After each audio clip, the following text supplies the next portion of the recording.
Olá, boa noite a todos e todas. É um prazer estarmos aqui para essa terceira webinar do projeto Adolescência e Sexualidade, né? Hoje conversando com a professora Helena Vilela, lembrando aos participantes que essa etapa do projeto Web Educação Sexual faz parte do programa de extensão do qual eu coordeno e que a professora Gabriela também participa, que é o programa de extensão Educação e Sexualidade, Lab EduSex, SEAD UDESC. Desejo as boas-vindas a todos, agradeço a professora Helena Vilela e convido a professora Dilma, então, a apresentar a professora. Só antes disso, lembrar que essa webinar do trimestre, ela também prevê um minicurso, né, professora Dilma? Um minicurso que inicia no dia 19 e vai até o dia 30 de junho. Então, temos as informações lá na página do projeto e tem 20 horas de certificação. Então, uma boa webinar para nós. Professora Helena, muito obrigada e deixo você agora com a professora Dilma.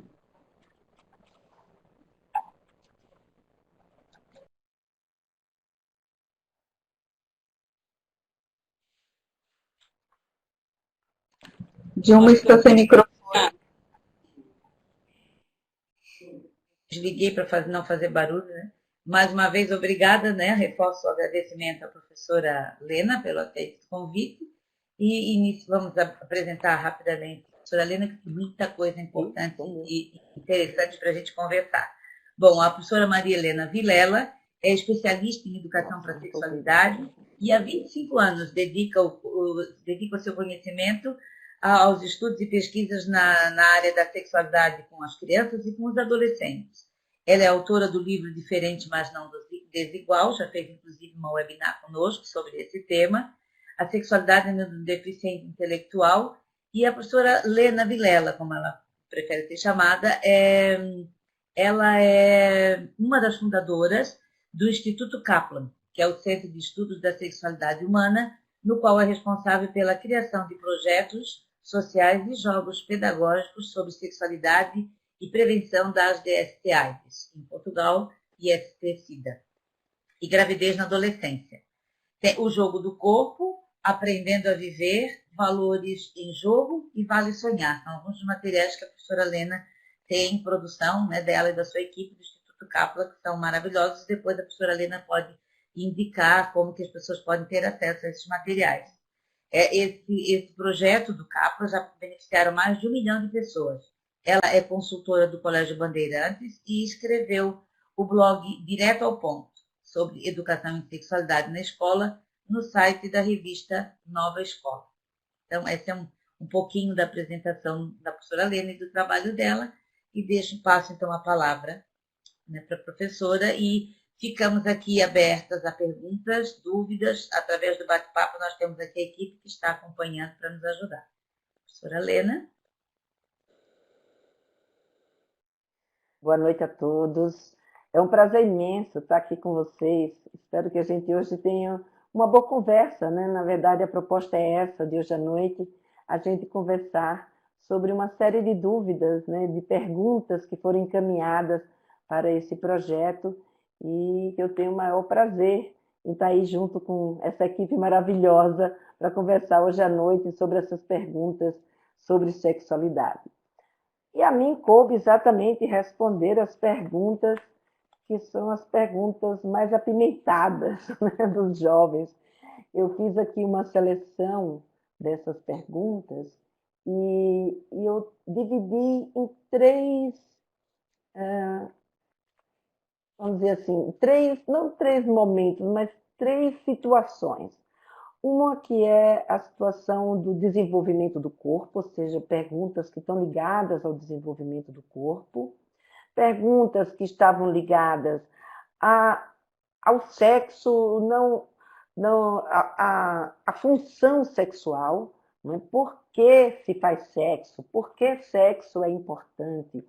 Por que o ser humano sente prazer ao fazer sexo, por que que o sexo é parte da vida da espécie humana. Então, todas essas questões estão ligadas a essa questão da função sexual. E tinham outras questões ligadas à resposta sexual, propriamente dita. O que é excitação, o que é orgasmo, como a gente sabe que chegou ao orgasmo. Tinham perguntas que perguntavam por que os homens sentem tesão, como é que sabe que a mulher também está excitada, enfim, uma série de perguntas ligadas à resposta sexual. E outras perguntas que eu classifiquei como perguntas ligadas às consequências do sexo. Se a primeira vez dói, se fazer sexo, quando é o melhor momento para fazer sexo, se fazer sexo menstruada é possível, se isso vai fazer algum mal para o organismo. Enfim, tinha algumas perguntas que estavam ligadas a esses tipos de consequências. Então, eu vou tentar trazer uma conversa da gente, fazer um desenho a princípio, né, transcorrendo sobre essas questões, e depois eu abro para vocês complementarem e trazer outras perguntas que vocês queiram, ou até mesmo as mesmas que, por um acaso, não tenham sido respondidas ao longo dessa primeira fala, porque são tantas as perguntas que fica mesmo difícil, né? A gente atender a todas elas numa única fala. Mas para não ficar cansativo, eu vou fazer assim, falar um pouquinho e abro. Fica melhor assim, Dilma? Então vamos começar. Pode ser sim, professora Helena, só fiz assim o... Ok, pode ser. Eu percebi. Ok. Então, para a gente começar, vamos primeiro entender por que a gente faz sexo. Né? Por que essa história de sexo? Por que sexo nas nossas vidas?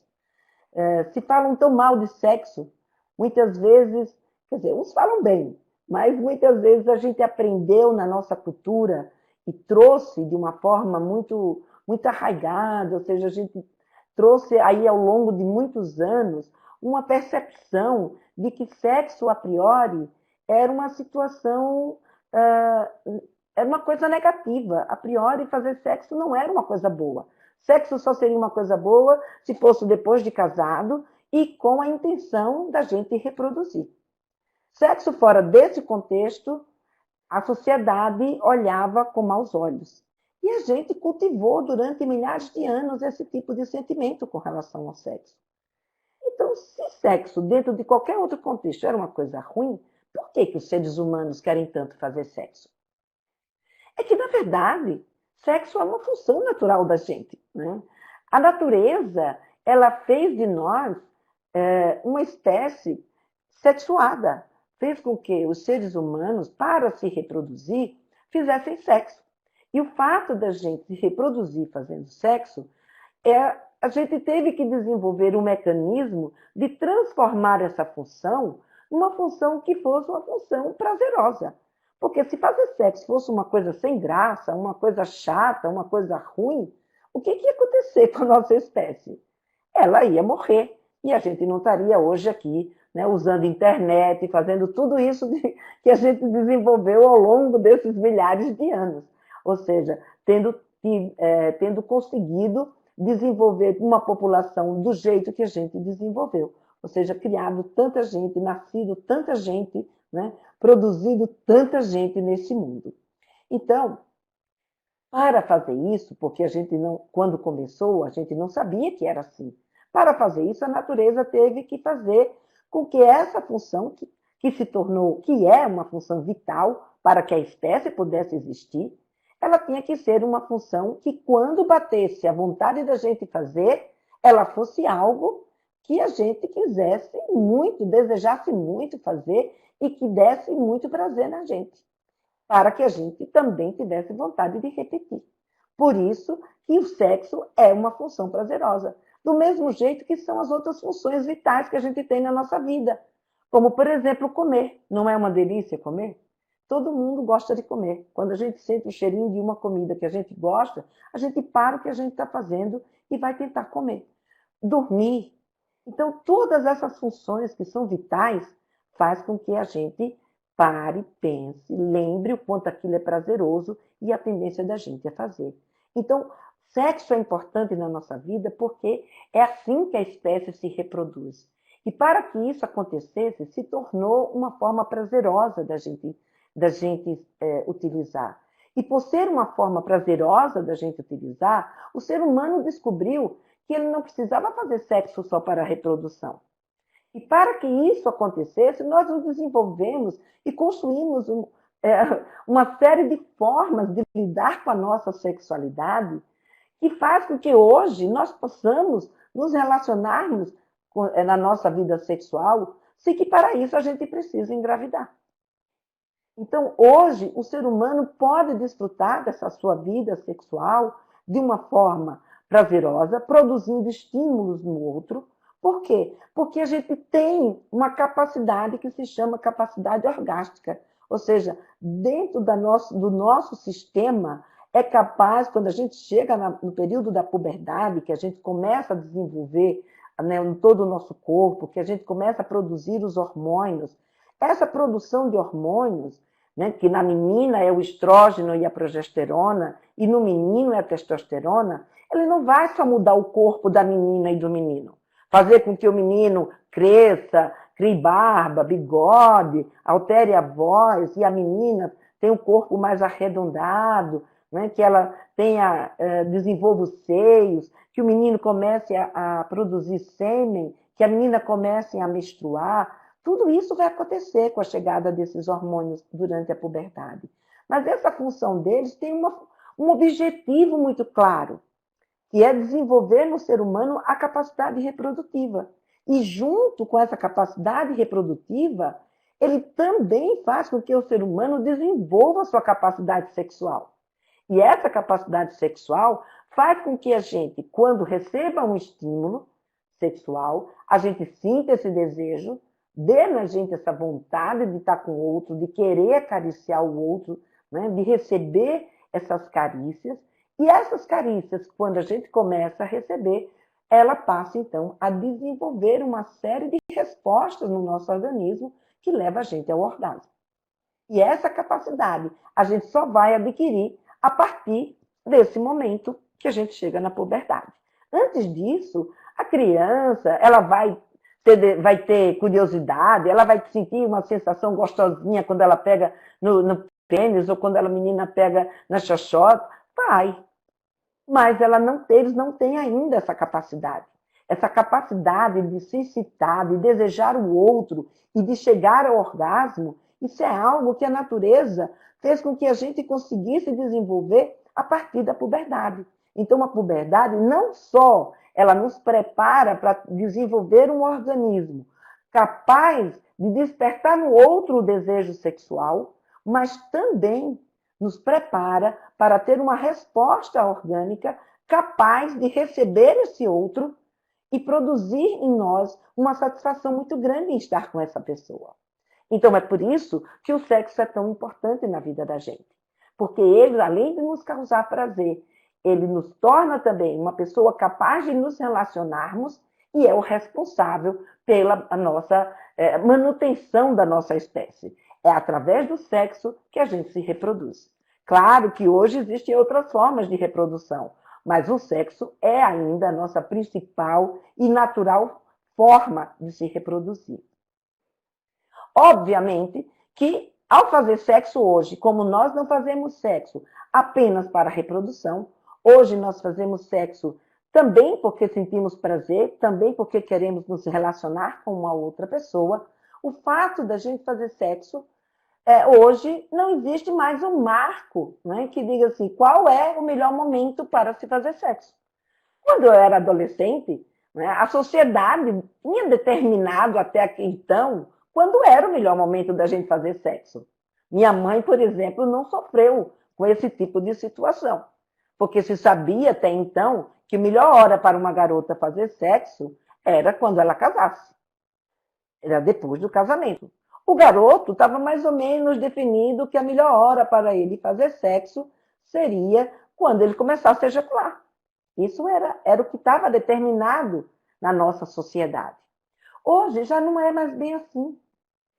Hoje os garotos começaram a ter a sua vida sexual não mais numa casa de prostituição como era usual na minha época de adolescente. Os garotos hoje têm sua vida, o seu início de vida sexual com as meninas que fazem parte do seu ciclo social.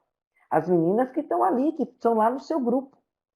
E as meninas também começaram a fazer sexo não só depois de casada. Mas isso, eles não começaram a fazer sexo porque é uma geração que é muito mais sabida do que foi a minha geração. Porque eles têm um desejo sexual muito mais aguçado do que o meu. Ou porque vocês têm um desejo sexual muito mais aguçado do que o meu. Porque eu não sei aqui quem está participando, se são os jovens, se são os pais. Tem como a gente saber? Oi, Helena, não tem, porque só tem o nome das pessoas, né? Não tem o nome, mas de qualquer jeito, a gente que os jovens também foram convidados, né? Para participar. Sei que tem pais, mães, professores, mas não dá para saber a idade. Então, na verdade, a professora Helena está tentando falar para os jovens e para os pais, né? Só para vocês entenderem. Então, Helena, nós temos saber para que eu estou falando.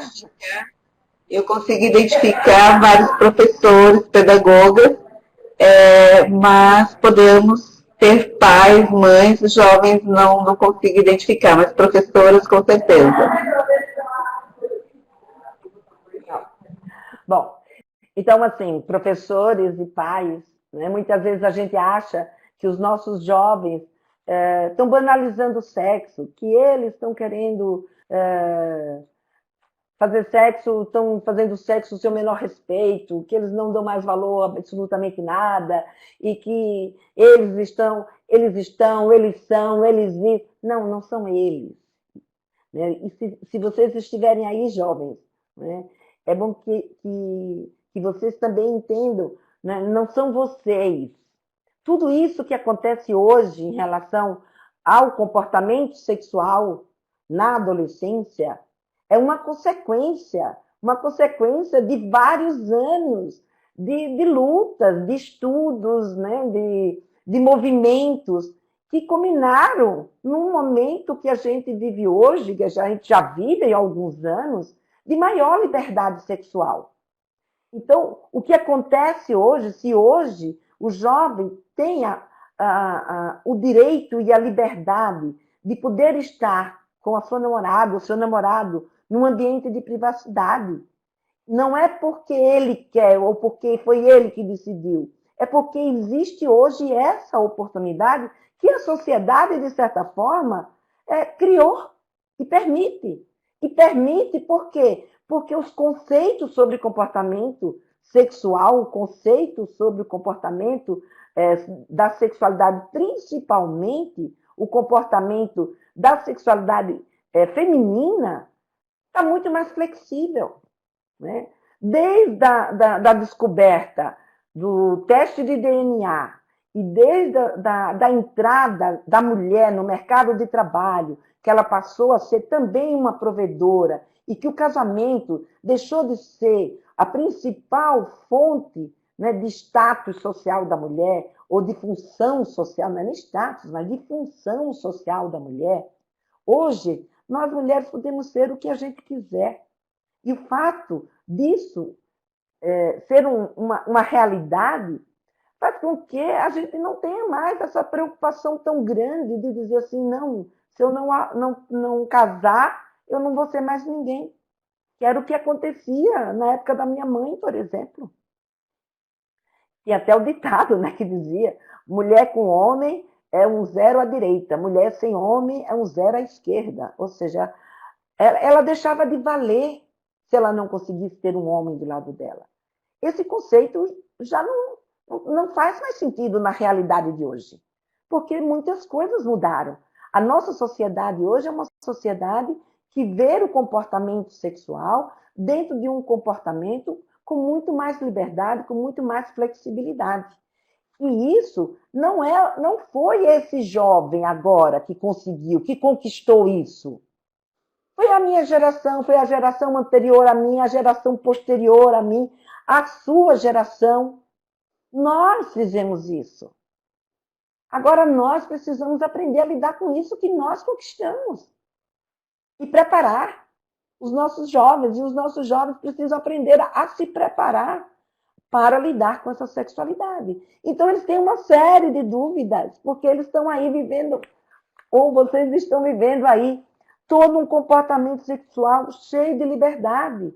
Vocês estão aí nas baladas, vocês estão aí no shopping, vocês estão aí no cinema, vocês estão em um monte de lugar que os pais deixam e vão buscar horas depois.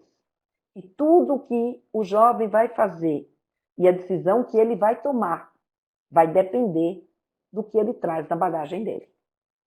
E quanto maior for a bagagem desse jovem com relação ao conhecimento dele sobre o comportamento sexual, sobre que práticas sexuais são de risco, seja para gravidez, seja para doença sexualmente transmissível, seja quais são as práticas sexuais que ele concorda, que ele acha que é boa para ele, que existe, o que é uma resposta sexual, como é que o corpo dele reage.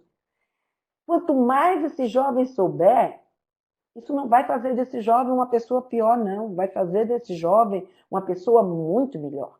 Alguém que vai poder saber tomar decisões para a sua vida com muito mais competência. Porque o mundo de hoje exige isso. Na época que eu era adolescente, não saber não fazia muita falta, porque a sociedade e a família se encarregava de proteger a gente. Hoje, a sociedade e a família não dão mais conta de proteger porque a gente vive num outro tipo de sociedade, num outro tipo de mundo. E essa liberdade é muito grande. Ou a gente prepara os nossos jovens, ou eles convivem com essa liberdade sexual preparados para ela, ou a gente vai continuar vendo aumentar o índice de gravidez na adolescência, aumentar o índice de doenças sexualmente transmissíveis, aumentar a violência sexual entre meninos e meninas, ou o não respeito à diversidade sexual. Enfim, a gente vê todas essas questões que estão todos os dias aí, né, na mídia, nas escolas, no dia a dia, dentro de casa. E não adianta a gente dizer, não quero falar de sexualidade. Sexualidade não faz parte da nossa vida. Porque sexualidade faz parte da vida da gente. E está todo dia na nossa casa. E nós, como pai, como mãe, estamos educando todos os dias os nossos filhos. Mesmo que a gente não fale nada. Essa também é uma forma de educação sexual. Eu estou mostrando para o meu filho que educação sexual, que sexualidade é um tabu para mim. Eu tenho minhas limitações, eu não consigo falar sobre isso. Então, não fazer nada também é educar sexualmente, não fazendo nada. Né? Então, a gente tem uma série de questões que envolvem essa liberdade sexual e que dá aos nossos jovens esse desejo e essa vontade de fazer uma série de perguntas, porque eles estão vivendo isso todo dia. E para quem fazer essas perguntas? E vão fazer essas perguntas. Vão fazer perguntas para os pais, vão fazer perguntas para as mães, vão fazer perguntas para os professores. E eu fico aqui, a gente estava conversando antes, eu e a Dilma, e a gente perguntando, e a Dilma me perguntando, e por que eles continuam fazendo sempre as mesmas perguntas, né, Helena? Eu digo, é mesmo, Dilma, faz 25 anos que eu trabalho ou mais, né, com educação sexual, e a gente ouve as dúvidas com relação, principalmente as dúvidas com relação à gravidez, mas continuam tendo dúvidas qual é o melhor momento de eu ter a minha primeira vez, já que hoje não se sabe mais quando é esse melhor momento. Você, educador, está preparado para responder essa pergunta para o seu aluno? Você, pai, como é que você vai responder isso para o seu filho ou para a sua filha? Tem uma pergunta muito interessante que eles fizeram. Quando se faz sexo, o que é que se sente? O outro fazia assim, como eu faço para pedir a garota em sexo? Acho que ele era português. Né? Às vezes tem uma forma de perguntar que eu não entendo muito bem a construção.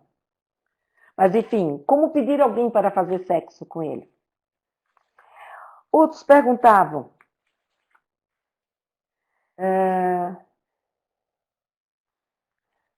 práticas sexuais explícitas mesmo, né? Querendo saber sobre sexo anal, querendo saber sobre sexo oral, querendo saber se sexo oral traz algum tipo de consequência, quais são os problemas do sexo anal.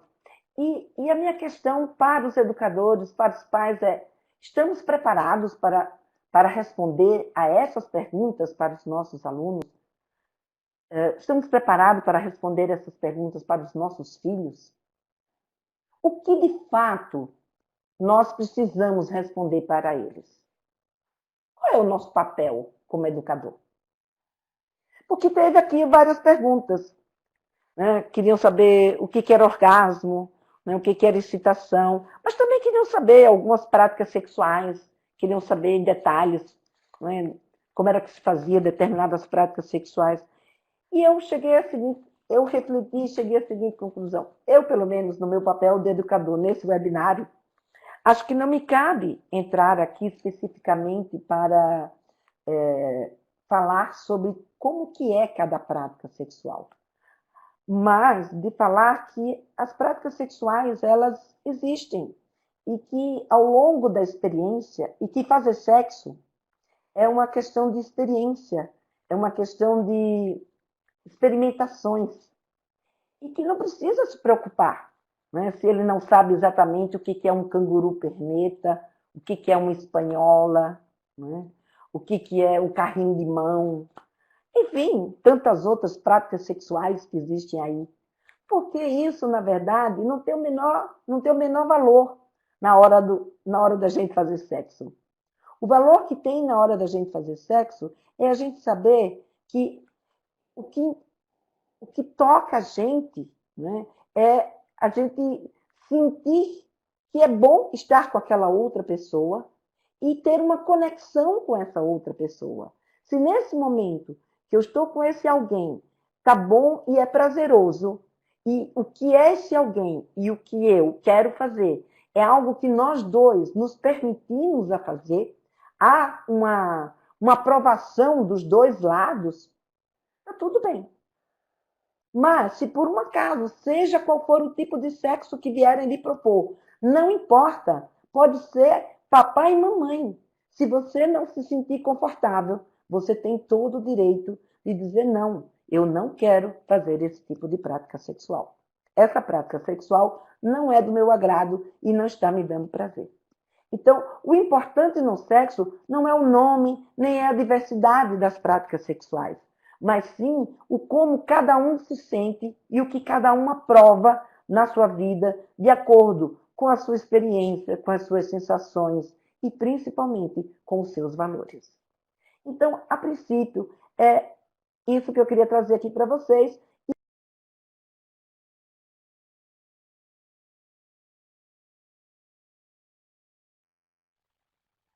Oi.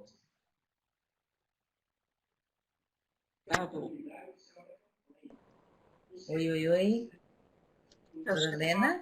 Acho que travou a internet da professora, Dilma.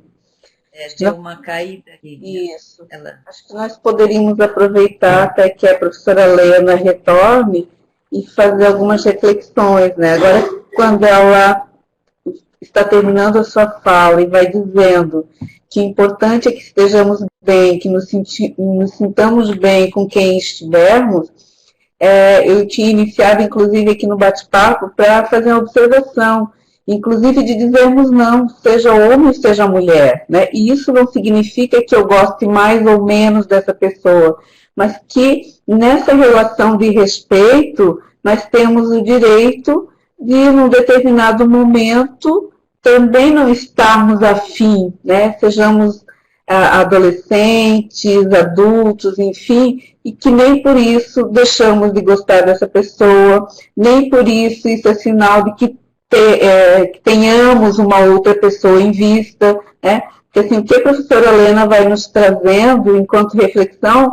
nos permite apontar para isso, né? Pensar nessa perspectiva de uma sexualidade emancipatória, levando para as questões dos direitos humanos, da alteridade, enfim, isso tudo nos permite também pensar, enfim, agir dessa forma sem que isso não signifique termos deixado de gostar da pessoa e por aí afora, né?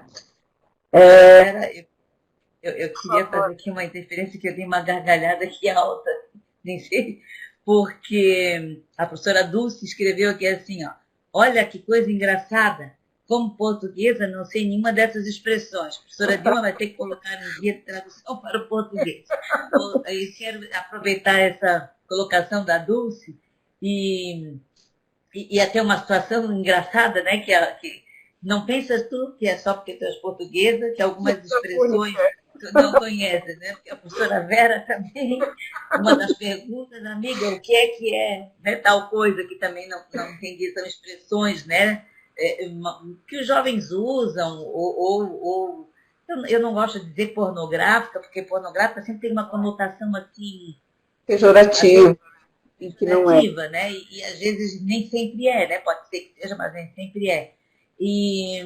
Mas, assim, o que é importante, que a professora Lena está trazendo, né, que a gente gostaria, e eu né, espero que a professora Lena possa voltar para que a gente converse aqui, assim, em primeiro lugar, a pergunta que ela faz, assim, que abertura nós estamos dando, como pais, mães e professores, para que os jovens nos façam essas perguntas. Quando a gente organizou esse evento, a gente fez questão de recolher essas perguntas dos alunos, agora, atualmente, porque eu, pessoalmente, por exemplo, faz muitos anos que eu não trabalho mais diretamente com jovens, né? A gente passou para a universidade, então, mas durante muitos anos eu trabalhei com jovens nos colégios particulares, em comunidades carentes, fazendo trabalhos na área da educação sexual, e as perguntas, gente, são as mesmas. Eu pensei, não, agora as perguntas vão ser diferentes, né? Vai ser sobre sexo virtual, nada.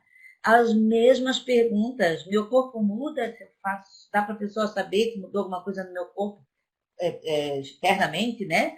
Se eu tive sexo, a primeira vez dói, a primeira vez sangra. Então, assim, meu Deus, até quando esses jovens vão ter essas perguntas que eles não estão fazendo? Eles estão fazendo para nós porque nós já demos essa abertura, fizemos de forma anônima, não é? Mas, na verdade, eles não estão tendo. E um detalhe que a professora Lena chamou a atenção, a gente acha que os jovens já hoje têm muita informação. Informação é diferente de formação. Selecionar a informação correta, ter com quem discutir as informações que eles têm acesso, é de fundamental importância para que eles possam tirar essa dúvida. E eu queria aproveitar e chamar a professora Gabriela, a professora Vera, para a gente discutir aqui uma questão que foi colocada agora aqui, ó, para que a gente pudesse... uma pergunta, Dilma. Eu não sei, me desculpe a ignorância, mas eu não conheço essa palavra, excisão genital, Dulce. O que significa? É o clitóris, cortar o clitóris para fazer a... Eu pensei nisso, eu disse, eu não quero acreditar que em Portugal esteja acontecendo isso. Mas não é a comunidade portuguesa, né? Porque são aqui em Portugal, na semana passada, várias meninas para o hospital, porque a sua comunidade estava fazendo excisão genital. Embora não seja um crime. Credo. Porque são pessoas, são populações que vêm da Guiné-Bissau, né? De algumas dos países que foram colônias de Portugal e que ainda, nesses países, ainda essa prática acontece e acabam eles estão levando a cultura deles quando estão migrando, entendi. Mas agora. estão sendo orientados, né? Porque isso não é permitido em Portugal. Né? Mas eu queria discutir aqui uma questão com vocês, né? Enquanto a professora Lena não vem, com a Elza. A Elza diz assim, ó, eu responderia dentro das minhas concepções construídas sobre sexo. Foi como eduquei meus filhos, que iniciaram as perguntas mais ou menos aos 8 anos. E aí eu queria, né, trazer essa afirmação da Elza, e convidar a professora Vera e a professora Gabriela e outras. Nós temos aqui na nossa sala também a professora Isabel, que está também, né, como apresentadora, também parte do grupo aqui da equipe. Assim, a minha pergunta é, primeiro, se a Elza está falando como mãe, né, e se a Elza está falando como professora, que aí existe uma diferença aí, né? Por exemplo, eu falar como mãe para os meus filhos, segundo as minhas concepções, e eu falar como professora para os meus filhos, para os meus alunos, no caso, né? Segundo as minhas concepções. Então, como diz o pessoal da minha ilha, lá, os manezinhos da ilha, Florianópolis, né? Uma coisa é uma coisa, outra coisa é outra coisa, totalmente diferente.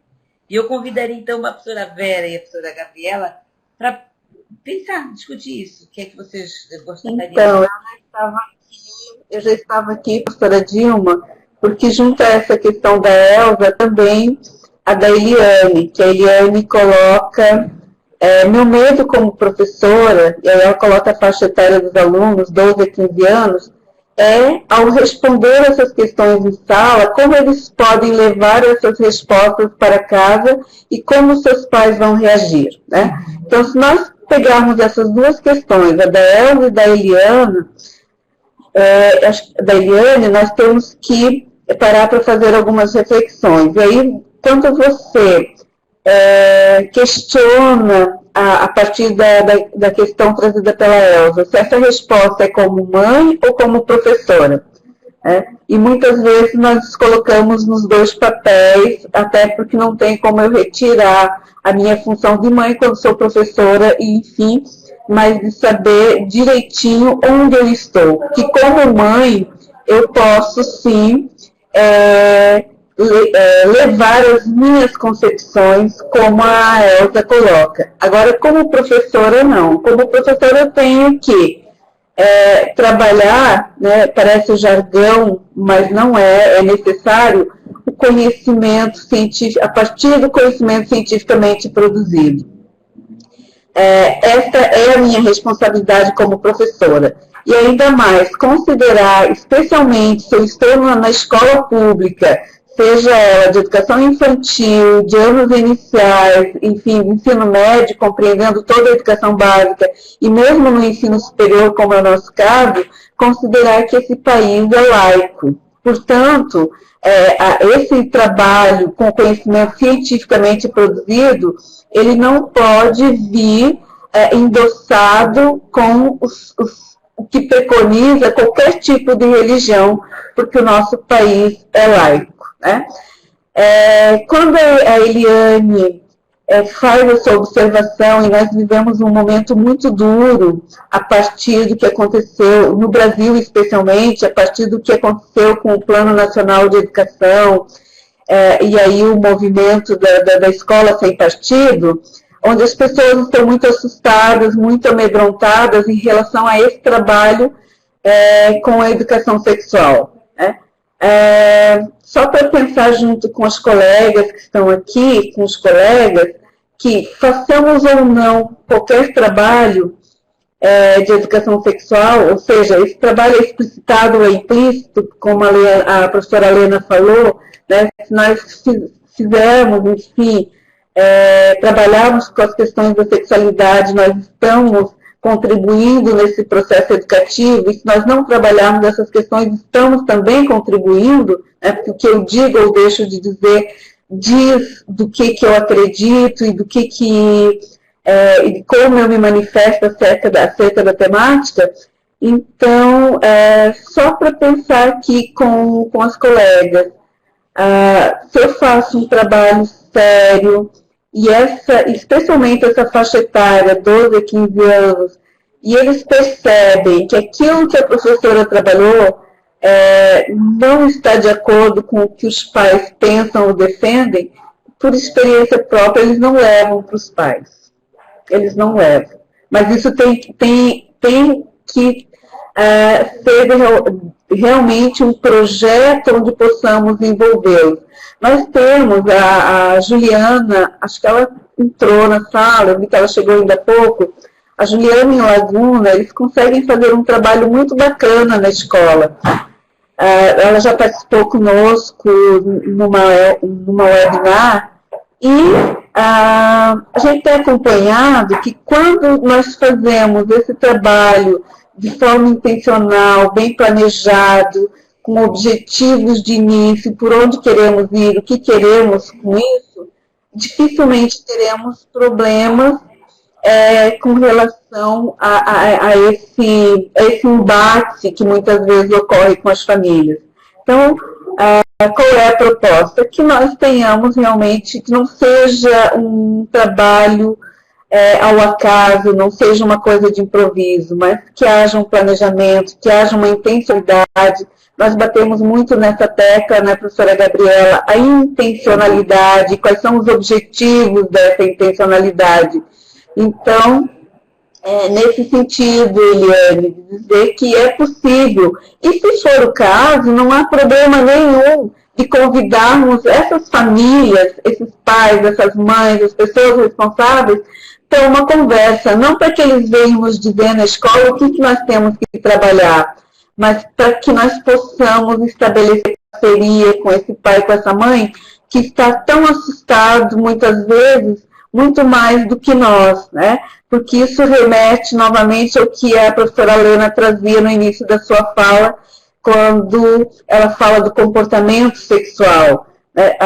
De uma forma em geral, a sociedade tem uma compreensão, quando se fala do comportamento sexual, que esse comportamento sexual, que a vivência da sexualidade está voltada somente para o ato sexual. E aí isso nós temos que desconstruir, porque a partir do momento que a gente consegue desconstruir isso, conseguimos lidar com o medo, com os medos das famílias, inclusive nosso na escola. A professora Gabriela quer falar? Então, professora, fique à vontade. Atenta à tua fala e vejo que alguém comentou ali que a gente tem que lidar também com os alunos como se fossem filhos. Até que ponto algum profissional que tem uma perspectiva religiosa, né, de valores, pode ser um educador sexual de uns adolescentes? Então, os cuidados que, de preferência, não dialogar, se for embasado nas teorias religiosas. Porque, como você falou, nós temos que estar embasados pela ciência. E uma fala muito importante tua é que chamemos os pais, para poder discutir as nossas posturas ali, que a escola brasileira é laica. Uma coisa muito importante, eu como educadora de muitos anos com adolescente, é ouvi-los, tá? Deixar com que eles emitam os conceitos que eles têm, deixar que eles falem, porque nós já vamos com as nossas verdades e não ouvimos o que eles têm a dizer, não só por palavra, mas pelos gestos, pelas atitudes, pelos toques. Então, numa relação com o adolescente, o diálogo é fundamental e a repressão ela tem que ter ficada de escanteio. Então, essa questão de lidar com uma educadora sexual é algo muito mais complexo do que se pode dizer. Nós todos somos educadores, mas temos que buscar os conhecimentos, como falaste, né, Vera? É por aí. Isso. Nós temos aqui a Rejane. A Rejane coloca o seguinte: sou psicóloga e estou fazendo um trabalho junto ao judiciário. E tem acontecido muito, e ela aspa muito abuso sexual ou relacionamento sexual entre crianças. E elas justificam que estão namorando meninos em torno de 9 ou 10 anos com meninas de 7 anos. Então, assim, na verdade, esse relato da Rejane só reflete a nossa ausência. Só reflete, quando eu falo da nossa ausência, a nossa ausência enquanto escola, a nossa ausência enquanto família, no trabalhar a temática. Porque o que fica para essas crianças de 7, 9, 10 anos? O que fica é esse modelo banalizado de que a sexualidade se resume ao ato sexual, que está muito... enfim, e aí esse acesso é que reflete aquilo que nós dizemos, né? E que eles sabem muito, ou seja, eles têm essas informações em larga escala, muito abertas, e não há nenhuma intervenção pedagógica da nossa parte, seja na escola, seja nas famílias, então, de fato, vai acontecer isso pode acontecer isso que a Regiane está relatando, né? Quando nós temos crianças que são incentivadas muito pequenas, já na educação infantil, pelas próprias famílias, a vivenciar essa coisa do namoro, mesmo que seja na brincadeira, né? Mesmo que seja na brincadeira. Eu tive a oportunidade de trabalhar por algum tempo na educação infantil, e eu lembro isso há alguns anos, gente, há mais de 2 décadas, e não mudou muito.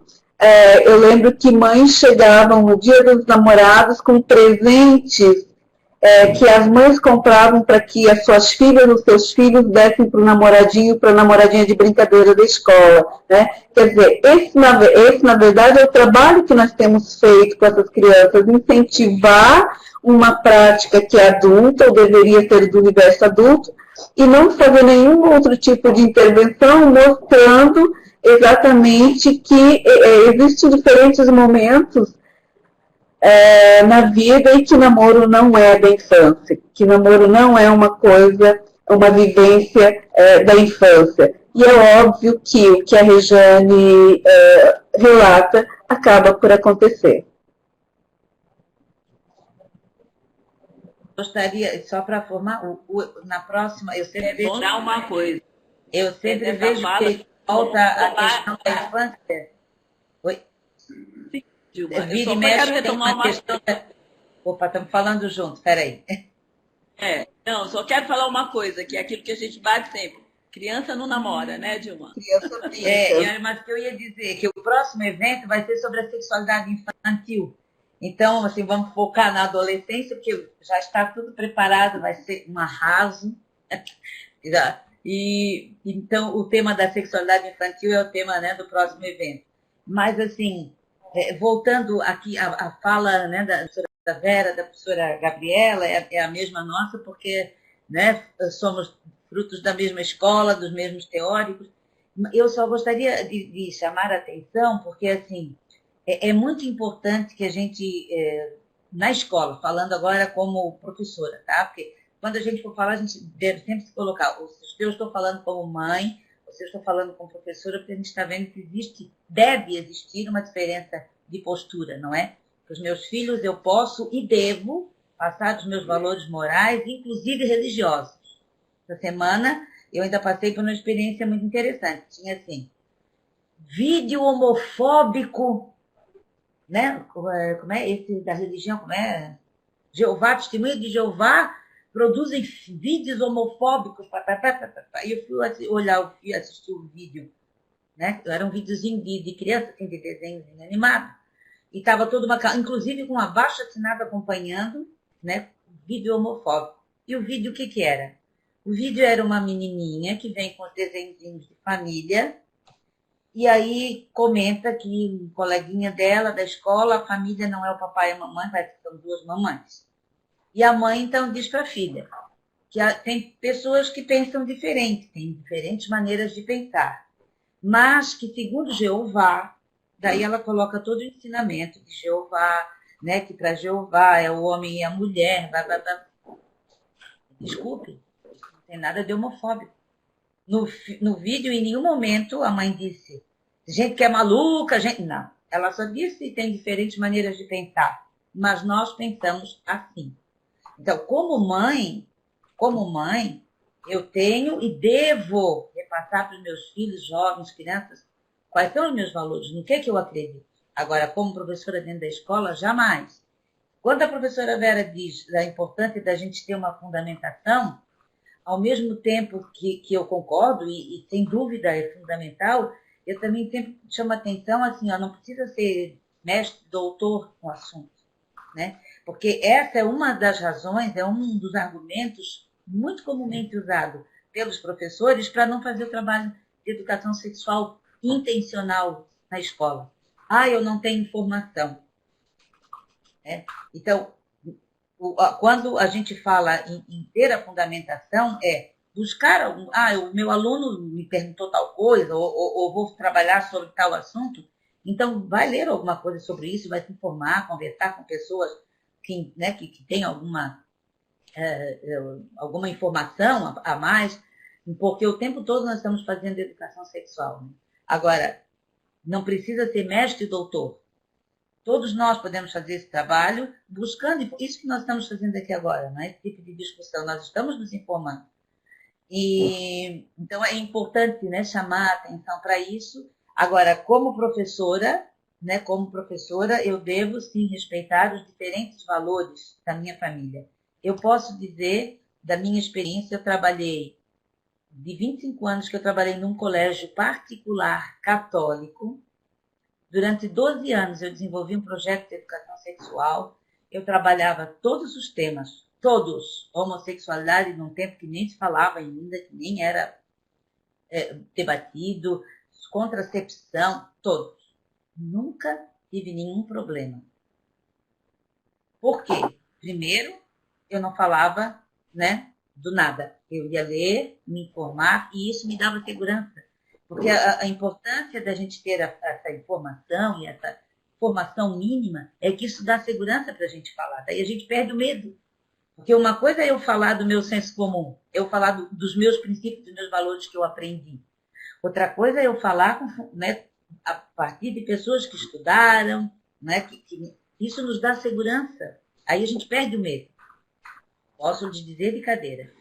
E segundo, mesmo sendo, eu não sou católica, não era católica, eu tenho também os meus princípios religiosos, nunca em nenhum momento, os meus princípios religiosos foram de encontro aos princípios religiosos do colégio onde eu trabalhava ou das diferentes religiões dos alunos.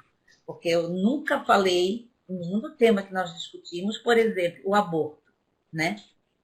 Eu nunca disse para os meus alunos, quem aborta vai arder no fogo dos infernos, né? Que é um pecado mortal. Nada. Nós discutimos o aborto, todo que, por exemplo, né? Tudo que envolvia o aborto, a legislação do aborto nos diferentes países, a visão do aborto nas diferentes religiões, as consequências. Em nenhum momento, não é? Eu repassava nenhum valor meu pessoal para os meus alunos. Para os meus filhos, sim, esse eu repassava. Então, né, não sei se a professora Gabriela, a professora Vera... O comentário do chat está interessante, né? Está polêmico aqui. E uma coisa importante que eles levantaram, que muitas vezes os pais têm dificuldade de dialogar por falta de conhecimento, né? Porque ficaram estagnados com uma concepção de sexualidade do tempo dos seus antepassados e não se atualizaram. Da importância de chamar esses pais para conversar, né? Para poder dialogar, para colocar os pontos de vista deles e nós e as outras pessoas mais estudiosas do assunto, fazemos o contraponto e, consequentemente, chegar a um senso comum. Né?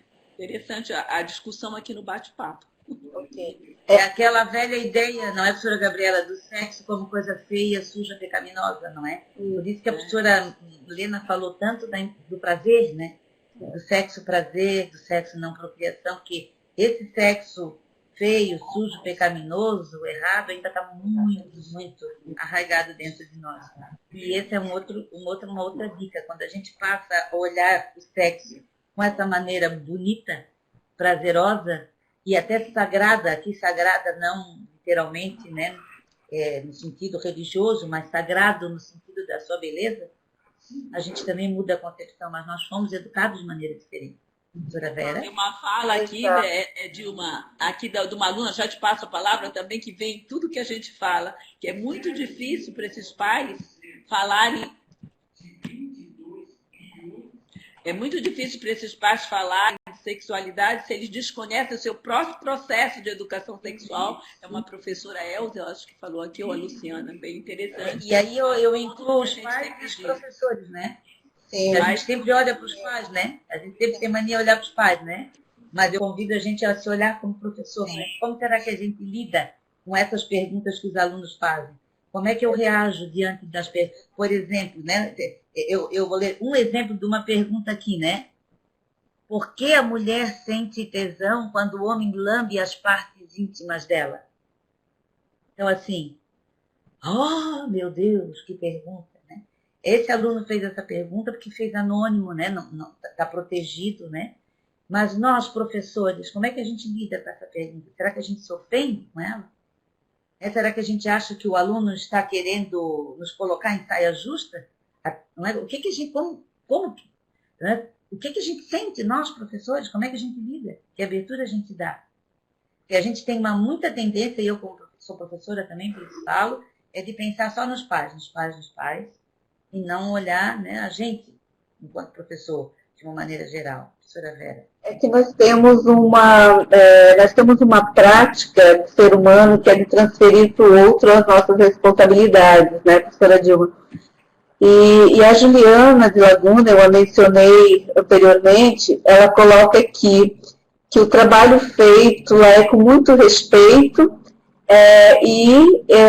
sempre com apoio e formação de alunos e da família, né? Então, de novo, retomando isso, que a professora Gabriela reitera, já trazido aqui, da dificuldade que essas famílias têm, das dificuldades que nós temos.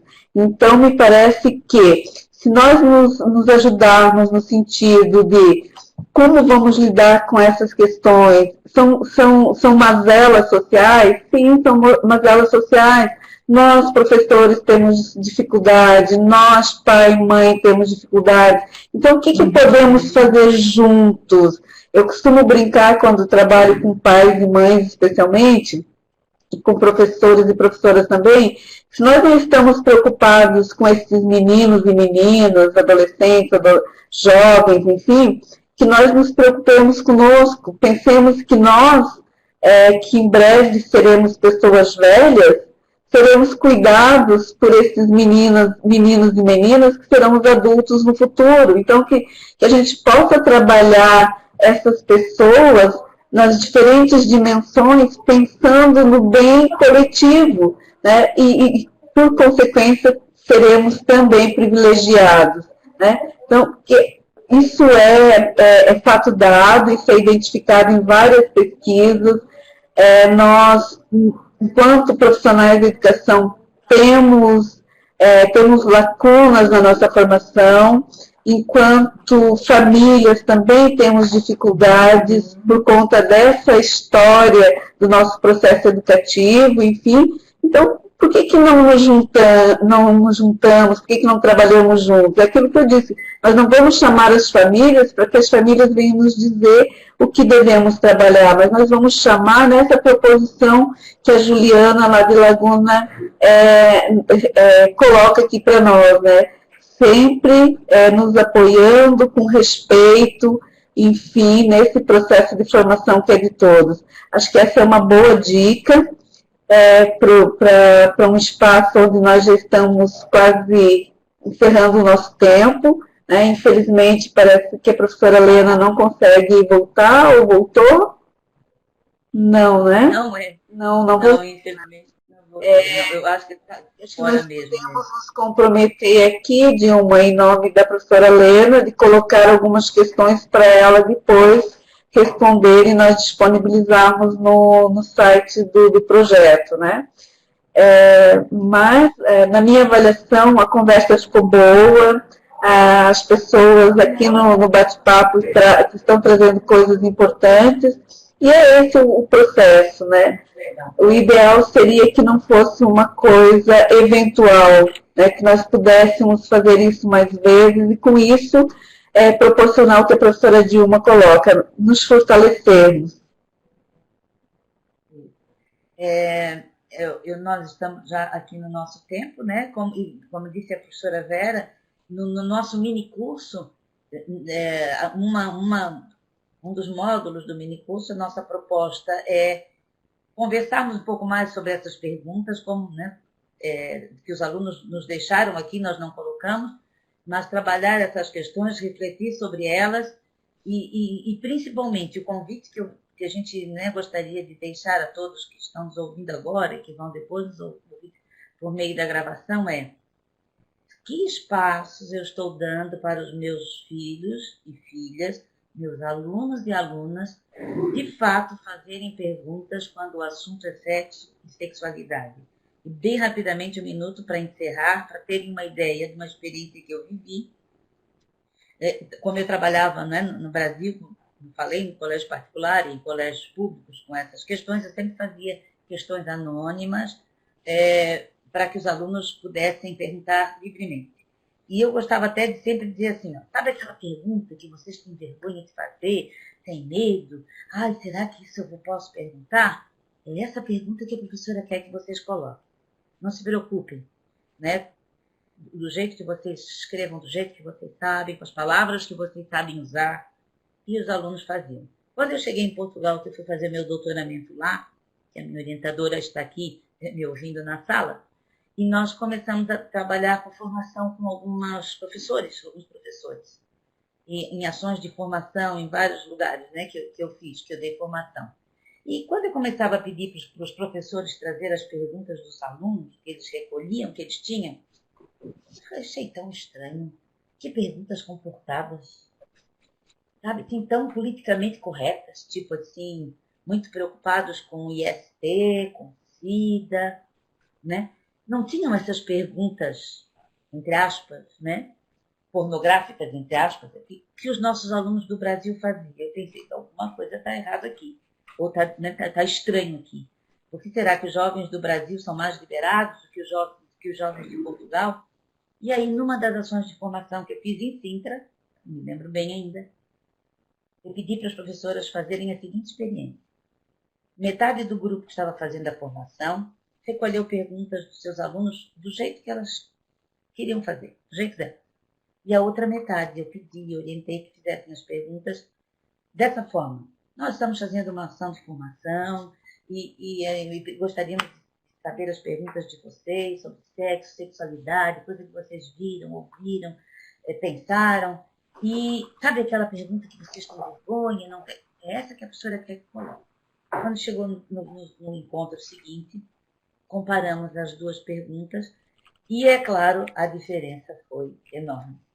Os professores que deram mais essa abertura, que os alunos perceberam que podiam fazer, fizeram as perguntas iguaizinhas como fazem no Brasil. Primeira vez dói, o que é sexo oral, o que é sexo anal, enfim. Então, só para refletir assim, da importância de nós nos olharmos, enquanto pais e mães, professores, de fato, que abertura nós estamos dando para os nossos filhos e filhas, alunos e alunos, quando o assunto é sexualidade. Nós estamos no ano 2017, século XXI, e as perguntas continuam a mesma. Teve uma ali, eu acho que foi a Elza, que disse, tem alunos que perguntam se sexo anal engravida. Continuam perguntando, Elza, apesar de estudarem o sistema, né, o sistema reprodutor, né, antigamente, se estudava no primário, no antigo primário, ainda sou do tempo, se estudava no primário o sistema reprodutor, se estudava na sétima série, se não me engano, pois ainda assim, para ver como é uma coisa desconectada, né, da realidade, estudavam e mesmo assim, e continuam fazendo essa pergunta. E o que é que nós, professores, estamos fazendo? Que continuamos deixando os alunos saírem do ensino médio sem essa resposta. Fica o convite. E encerramos, então, aqui a nossa webinar. Nós pedimos desculpa pela professora Lena, que eu tenho certeza deve estar lá descabelada com essa queda, né? Então, as tecnologias nos afrontam isso, facilitam, mas também dificultam alguns aspectos. Em seguida, nós iremos disponibilizar o link de avaliação dessa webinar, que a gente sempre pede, né, que quem puder colaborar conosco, respondendo a esse formulário, e quem desejar, então, uma certificação no final do ano, no final do semestre, lá na página do projeto, onde está escrito certificação, tem toda a explicação de como funciona a certificação nessa nova modalidade do projeto Web Educação Sexual. Quem tiver dúvida, dá uma olhadinha por lá, para ver como é que funciona a certificação. Uma boa noite a todos e a todas. Esta, então, é a última webinar deste evento. Começamos depois o curso e, em breve, começaremos a divulgar o evento sobre sexualidade e infância, que já temos confirmação de palestrantes espetaculares, de temas espetaculares